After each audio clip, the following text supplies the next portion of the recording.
Hello friends, કેમ છો? સ્વાગત છે તમારું ધમુસ કિચનમાં. તો આજે આપણે બનાવીશું ગલકાનું કુકરમાં શાક.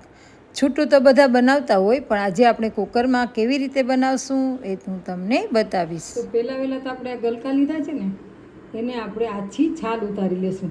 છાલ પણ ઉતારવી જરૂરી નથી, પણ આપણે ઉતારી લઈએ. જો હવે છાલ ઉતારી લેશું.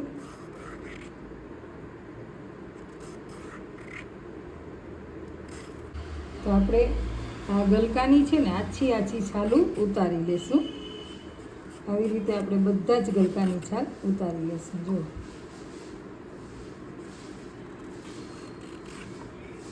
તો આવી બધી છાલ આપણે ઉતારી લેશું.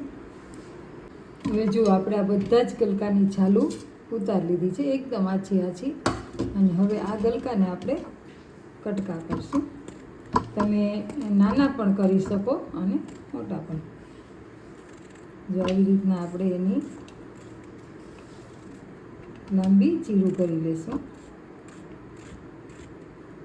તમે આવી રીતે પણ કટકા કરી અને સુધારી શકો.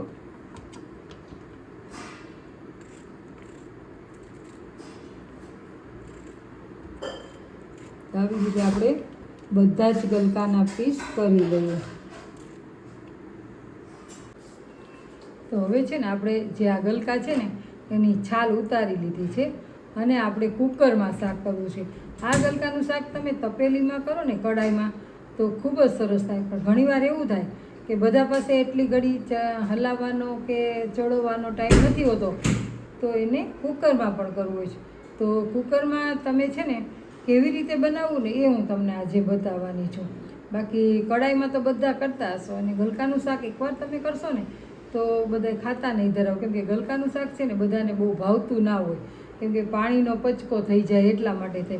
તો આજે કેવી રીતે બનાવવું ને હું તમને બતાવું છું. તો મારો વિડીયોને અંત સુધી જોજો.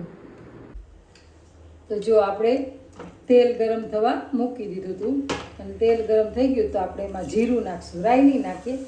અને એક તો અજમા પણ તમે આમાં નાખી શકો, કેમ કે વેલાના શાક હોય ને એમાં અજમા છે ને આપણને વાયડાઈ ન કરે જરાય. અને હવે આપણે નાખી દઈશું હિંગ. અને ત્યારબાદ આપણે ગલકા સુધારેલા છે તે નાખી દઈશું.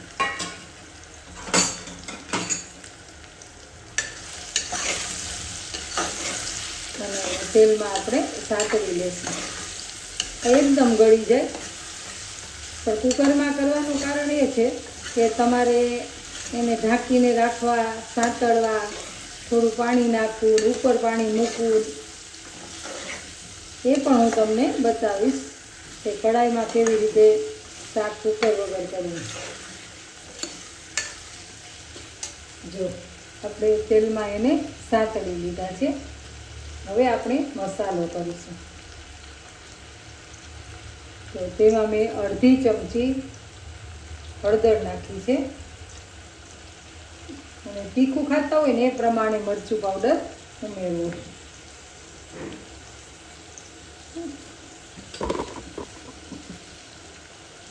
ત્યારબાદ આપણે નમક છે ને એનું ધ્યાન રાખવું, કેમ કે ગલકા દેખાય ઝાઝા, પણ જ્યારે બને ને ત્યારે થોડા ગળી જાય. તો થોડી આપણે ખાંડ પણ નાખશું. ખાંડ ઓપ્શનલ છે, તમે ના ખાતા હોય તો નહીં ઉમેરવાનું. અને નિમક છે ને બને ત્યાં સુધી ઓછું જ રાખવું, કેમ કે ગલકા તમને અડધું કુકર ભરાઈ જાય એવું દેખાય, અને પછી બનશે ત્યારે એકદમ તળિયામાં આવી જાય એવું શાક બને. કેમ કે જરાક જેટલું થઈ જાય. તો જો આપણે આમાં સાતળી લીધું છે. કેમ કે તુરિયા અને ગલકાન હોય ને એમાં પાણી બહુ છૂટે.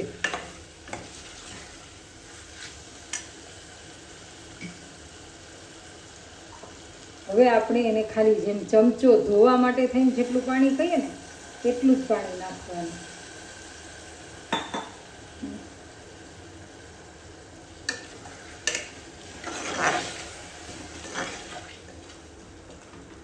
જો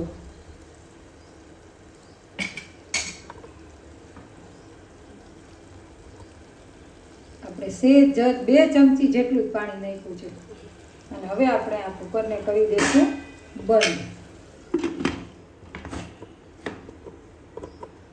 અને હવે 2 સીટી થવા દેવું, એટલે કે આ તો જલ્દી સીટી થઈ જાય એટલે 2 સીટી, નહીંતર 1 સીટી થવા દો તો પણ તમારા ગલકા છે તે ગળી જાય.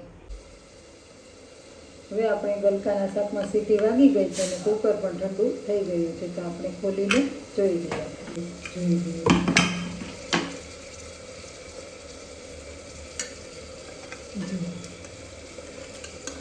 કેવું મસ્ત મજાનું શાક થઈ ગયું છે ને, જોતાં જ ખાવાનું મન થઈ જાય. તો ચાલો તેને આપણે સર્વ કરી લઈએ. તો જો આપણું ગલકાનું શાક એકદમ સરસ થઈ ગયું છે.